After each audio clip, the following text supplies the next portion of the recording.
गुरुदेव, हमारे पड़ोस में एक भैया रहते हैं, उनका दोहता 21 वर्ष का, उसको लास्ट स्टेज का 4th स्टेज का कैंसर हो गया। 5 महीने से वेंटिलेटर पर पड़ा हुआ, नलकी के द्वारा उसको खाना पीना नाक से दिया जा रहा। पड़ोस की आंटी हमारे घर में आई और बेटे के बारे में बताया और रोने लगी।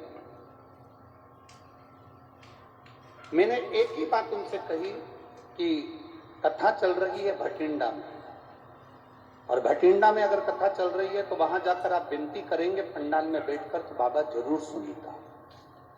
वो सीहोर वाला महाराज कहता है कि कथा का पंडाल केवल कथा का पंडाल नहीं होता, जहां शिव महापुराण की कथा होती है वहां शंकर जरूर बैठा होता है, और इस भूमि पर तो तारा बाबा के साथ शिव दोनों बैठे हैं। आप जाइए, एक बार जाकर विनती करो। हमारे कहने पर वो पड़ोस वाली आंटी वहां पर पहुंची और भटिंडा की कथा में उनको जगह नहीं मिली तो बाहर गेट के बाहर खड़ी होकर थोड़ी देर तक कथा सुनी। फिर 15 मिनट बाद उनको जगह मिली, वहां बैठी और बैठकर उन्होंने विनती करी।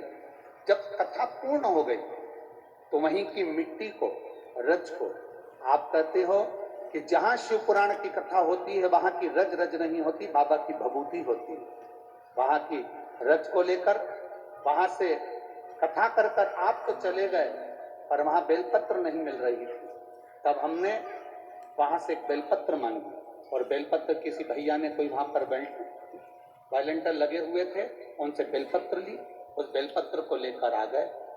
वो बेलपत्र और रज सूरत उनके यहाँ पहुंचा दी गई, जो वो हॉस्पिटल में वेंटिलेटर पर रखा गया था, एडमिट थे। 21 वर्ष के बच्चे को 4th स्टेज का कैंसर, और उसको वहां वेंटिलेटर पर रखा गया। गुरुदेव, उस बेलपत्र को जब 10 जनवरी को बेलपत्र भेजी गई और भेजने के बाद और उस रज को भेजा गया, डॉक्टर ने मना कर दिया था कि इस बच्चे के पास हम कुछ नहीं रखने देंगे, तो भी एक रुमाल में रज लगाकर बेलपत्र ले जाकर उसके सिराने पर रख दिया और उसके शरीर पर रज लगाई। हम बाबा का क्या गुणगान करें गुरुदेव, बाबा बाबा है और शिव शिव है। हम आज इस कथा के पंडाल में इस गौरव से बैठे हैं कि उस बच्चे के 10 दिन निकले थे, उसने आंख नहीं खोली थी, और बेलपत्र के केवल 4 दिन निकले और उस बच्चे ने आंख खोल ली और देखना प्रारंभ करा। धीरे धीरे उसकी नली निकल गई।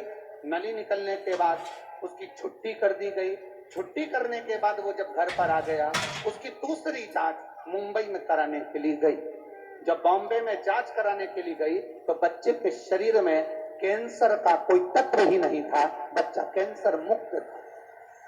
हम बाबा को यहाँ धन्यवाद देने के लिए आए। कहीं बैठे हो तो हाथ हिला सकती हैं। मेरा नाम पिंकी शर्मा, मैं भिवानी हरियाणा से हूँ। मेरा मोबाइल नंबर ये है। शिव तत्व इसी को कर साधु का